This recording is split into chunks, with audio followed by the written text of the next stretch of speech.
Hi friends. So கிட்ஸுக்கு ஃபேவரட்டான ஒரு பேன் கேக் ரெசிபி, அதை ஹெல்த்தியாக எப்படி ரெடி பண்ணலான்னு பார்க்கலாம். ஸோ இதுக்கு வந்து நான் ரோல்ட் ஓட்ஸும் ராகி ஃப்ளேக்ஸும் எடுத்துருக்கிறேன்.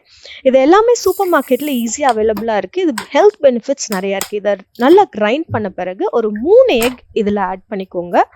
அண்ட் நல்லா ரைப்பான பனானா, நான் இன்றைக்கி வந்து செவ்வாழைப்பழம் 2 ஆட் பண்ணியிருக்கிறேன். இதோடு நான் வந்து கொஞ்சம் சின்னமன் பவுடர் இல்லாச்சுன்னா கொஞ்சம் ஃப்ளேவருக்காக நம்ம வந்து வெனிலா எசன்ஸும் ஆட் பண்ணிக்கிடலாம். இந்த ஸ்வீட்னர் இன்னும் என்ஹான்ஸ் பண்ணி கொடுக்க கருப்பட்டி பாலும் ஆட் பண்ணி நல்லா வந்து கிரைண்ட் பண்ணிக்கோங்க. பார்த்தீங்கன்னா நம்மளுடைய பேட்டர் ரெடி. இதோட கொஞ்சம் பட்டர் ஆட் பண்ணி நம்ம வந்து தோசை தவாவில் நல்லா ஊற்றி எடுக்கலாம். நல்ல ஒரு மூடின தோசை தவாவில் ஒரு ப்ரீ ஹீட் பண்ணிவிட்டு இந்த பேன் கேக்கை ஒரு ஸ்கூப் வந்து போட்ட பிறகு நல்லா பபிளப் ஆகி வர மோச்சில் நல்லா திருப்பி போட்டு எடுத்திங்கன்னா உங்களுடைய சுவையான பேன் கேக் ரெடி ஆயிரும்.